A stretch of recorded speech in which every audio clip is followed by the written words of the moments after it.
So, hi everyone, this is Dr. Sharad Bedi. I am a consultant physician working in Gurgaon. आज का हमारा point of discussion एक ऐसा parameter है जो कि स्पेशली मिड 40s के बाद ही देखा जाता है, बट गिवन ए सिनेरियो आजकल और ज्यादा जल्दी एज में देखा जाता है। इसे हम बोलते हैं हाइपरटेंशन। सो ये हाई ब्लड प्रेशर या हाइपरटेंशन क्या है? देखिए, कन्वेंशनली जो ब्लड प्रेशर है वो 120/80 के आसपास होना चाहिए। दो ये एक डायनेमिक पैरामीटर है, ये सर्टन रेंज में रहता है। It is never a fixed value, but still इसकी एक सर्टन रेंज है। ये रेंज के बहुत ज्यादा ऊपर या बहुत ज्यादा नीचे नहीं होना चाहिए। तो अगर ये रेंज के मोस्टली अपर साइड रह रहा है तो इसे हम हाइपरटेंशन बोल देते हैं। In other words, if there is persistent increase in blood pressure which is beyond the normal limit, तो हम इसे हाइपरटेंशन बोलते हैं।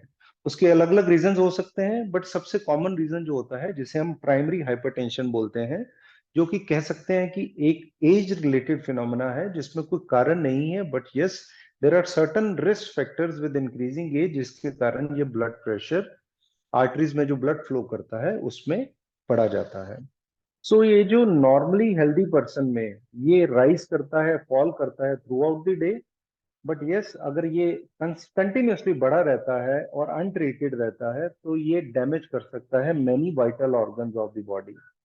सो ब्लड प्रेशर को कंट्रोल करने का बेसिक पर्पस है to prevent vital organ damage. Vital organs में हम आगे बात करेंगे कि कौन से प्राइमरी ऑर्गन्स है, दो ये हेड टू टो ही अफेक्ट करता है almost every vessel of the body. But yes, जो ये मेन वाइटल ऑर्गन्स को इफेक्ट करता है वो हम डेफिनेटली डिस्कस करेंगे। सो ये over a period of time होता है, ऐसा नहीं है कि ये वन डे फिनोमेना है। अगर परसिस्टेंटली ब्लड प्रेशर बढ़ा रहेगा तो फिर ये ऐसा टारगेट ऑर्गन डैमेज करता है। इसमें कई एक रिस्क फैक्टर हैं जिनको हम ब्रॉडली कैटेगराइज करते हैं मॉडिफाइबल या नॉन मॉडिफाइबल में। नॉन मॉडिफाइबल की बात करें तो जैसे आप कह सकते हैं कि being men, family history positive, genetics positive. So ये कुछ एक रिस्क फैक्टर्स हैं जो कि नॉन मॉडिफाइबल हैं, जो कि आपके हाथ में नहीं है। बट अगर हम नॉन मॉडिफाइबल की बात करें तो बिल्कुल ही डिफरेंट है। पहले इनकी बात करें नॉन मॉडिफाइबल की, तो जैसे देखिए एज है, एज यू ग्रो ओल्डर तो आर्टरीज जो हैं वो स्टिफन होती हैं, स्टिफन होंगी, नैरो होएगा, एक्सेस फैट बिल्डअप होएगा। ये सब चीजें ब्लड प्रेशर एवरी ईयर थोड़ा थोड़ा थोड़ा थोड़ा बढ़ाती रहेंगी। फिर family history of high blood pressure और कार्डिक डिजीज, देखिए ये बहुत इंपॉर्टेंट है और ये ऐसा रिस्क फैक्टर है जिसको आप कहीं चेंज नहीं कर सकते हैं। तो अगर हम बात करें फैमिली हिस्ट्री की, तो वन और मोर क्लोज फैमिली मेंबर्स हैं अगर हाइपरटेंशन से, तो रिस्क आपका बढ़ जाता है। थर्ड, अगर हम बात करें कि सोडियम रिच फूड लेने या प्रोसेस्ड फूड लेना, ये सब भी एक रिस्क फैक्टर्स हैं। पैकेज्ड फूड हो गए, हाई सोडियम प्रोडक्ट्स हो गए, ये सब भी रिस्क फैक्टर्स हैं। अगर हम बात करें कि ऐसे फूड्स हैं जो पोटाशियम लो हैं, वो भी ब्लड प्रेशर को बढ़ाते हैं। तो ये दोनों फैक्टर आप ऐसा मान सकते हैं कि ये मॉडिफाइबल में आते हैं, ये आपके हाथ में है। अदर थिंग इज कि आप प्रोसेस्ड फूड, पैकेज्ड फूड, ऐसी चीजें अपनी डाइट में कम कर सकते हैं। आजकल की दुनिया में बहुत इंपॉर्टेंट एक रिस्क फैक्टर है जो कि है stress, which is we are specially seeing after Covid की ये स्ट्रेस जो है वो बहुत ज्यादा बढ़ता जा रहा है। और समटाइम्स ये बंदे की नेचर ही बन जाता है, जिसके कारण कंटिन्यूसली हैबिट बनने के कारण एक हैबिचुअल चेंज आने के कारण ये ब्लड प्रेशर को प्रेसिपिटेट कर देता है। सो हाइपरटेंशन की बात करें तो ये देखिए, symptom wise this is the biggest killer of the world. It is itself an epidemic going on in the background. ये एक साइलेंट किलर है, जनरली सिम्टम नहीं होते हैं। So most of the patients में सिम्टम्स नहीं होते हैं। जब किसी को सिम्टम्स होते हैं तो it can sometimes lead to dizziness, headache, weak body एक्स कर सकता है, थोड़ा बहुत पैरों में स्वेलिंग कर सकता है, या फिर आप कह सकते हैं कि विजन में डिस्टरबेंस कर सकता है। तो बट ये सारे लेट फिनोमेना होते हैं। सो आपको वहां तक जाने ही नहीं देना कि ये आपको इतना सिम्टोमेटिक डिस्टरबेंस तक करे। So hence accurate diagnosis of blood pressure at right time is very important. उसमें बहुत ज्यादा रोल है सेल्फ मॉनिटरिंग का as well as regular monitoring का। तो जनरली जैसे मैंने सिम्टम्स बात की, अगर कोई पेशेंट ऐसे सिम्टम्स एक्सपीरियंस कर रहा है तो डेफिनेटली वो अपना ब्लड प्रेशर चेक कराए। अगर बहुत ही बड़ा आता है या जो भी ट्रेंड है उस ट्रेंड को फॉलो करे, अगर वो अप ट्रेंड में जा रहा है तो डेफिनेटली हमें कुछ ना कुछ मेडिसिन तो या लाइफस्टाइल चेंजेस तो करनी ही चाहिए। सो टॉकिंग अबाउट एक हेल्दी 120/80 के बियॉन्ड हमें डेफिनेटली ध्यान रखना चाहिए।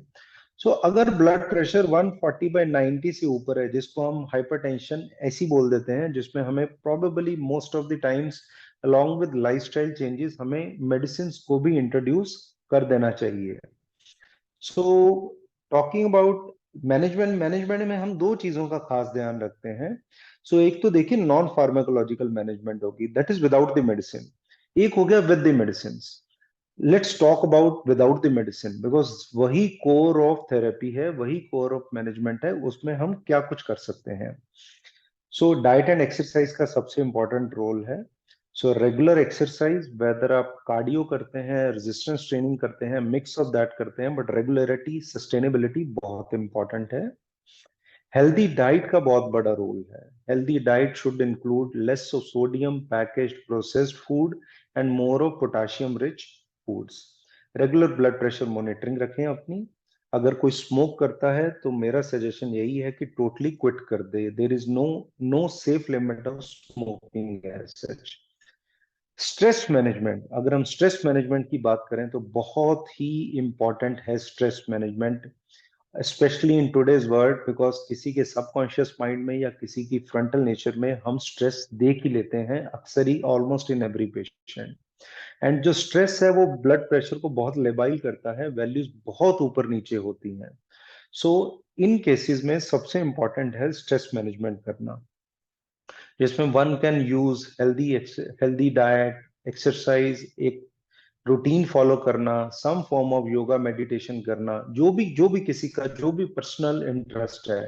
बट यस, कोई ना कोई रूटीन होएगा जिसमें कोई हैबिट, पिक ए हैबिट जहाँ पे आप एंजॉय करते हैं, जहाँ पे आप स्ट्रेस को लेट आउट कर सकते हैं। आपका कोई बडी है, कोई फ्रेंड है, जहाँ पे आप स्ट्रेस मैनेजमेंट कर सकते हैं by sharing the thoughts, negative thoughts को ना आने दें। तो ये सारी चीजें जो है वो आपको डेफिनेटली हेल्प करेंगी स्ट्रेस मैनेजमेंट में। सो हमने एक्सरसाइज की तो बात की, बट डाइट का थोड़ा सा और बात करते हैं। There is a diet called as DASH diet, जो कि स्पेशली ब्लड प्रेशर के लिए डाइट रहती है। डैश डाइट का मतलब है dietary approach to stop hypertension diet. ये सम फॉर्म ऑफ, आप कह सकते हैं कि मेडिटेरेनियन डाइट है, जिसमें packaged food, processed food, oily food ये बिल्कुल कम होता है। रिस्ट्रिक्टेड सोडियम इंटेक रखें आप अपनी, एंड हाई पोटाशियम फूड्स आप इंक्लूड कर सकते हैं। But yes, keeping in mind आपको अपना सोडियम पोटाशियम भी साथ में once in a while track रखना चाहिए। ये सब करके आप डैश डाइट करके आप एक हेल्दी डाइट प्लान फॉलो कर सकते हैं, which can help you in achieving not just blood pressure control में, बट ये आपको इनडायरेक्टली ब्लड प्रेशर के साथ साथ cholesterol, diabetes, metabolic syndrome, fatty liver, almost हर एस्पेक्ट में, हर मेटाबॉलिक एस्पेक्ट में आपको हेल्प करेगा। Another focus is stress management में क्विटिंग द स्मोक। स्मोकिंग एक एडिक्शन है, it is not a habit, it is not a leisure time, and dependence बहुत जनरली देखी जाती है। आप ध्यान रखें, इसको हैबिट ना बनने दें और इसको आज ही क्विट करें by with the help of your clinician, और आप अपनी विल पावर से जैसे भी आप मैनेज करें, बट यस, इसको क्विट करना बहुत जरूरी है। अनदर थिंग इज, 2 पॉइंट्स बहुत इंपॉर्टेंट हैं। अगर हम इसको मेडिकल मैनेजमेंट के व्यू पॉइंट से अगर बात करें तो regular blood pressure monitoring is very important, because नहीं तो आपको पता ही नहीं चलेगा, ये साइलेंट पैरामीटर है कि ये कब ऊपर जा रहा है, नीचे जा रहा है, कैसी इसकी वैल्यूज हैं, कितना इसका वेरिएशन है, कितनी इसकी फ्लक्चुएशन है। वो आपको सेल्फ मॉनिटरिंग भी रखनी होगी, रेगुलर क्लिनिक या हॉस्पिटल बेस्ड मॉनिटरिंग भी रखनी चाहिए आपको।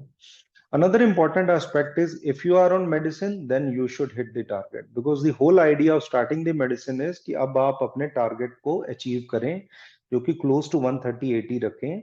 Until unless contraindicated है ये value या कोई और suggested है by your clinician कि इतना रखना है या इतना रखना है, नहीं तो roughly 130/80 के आसपास रखें।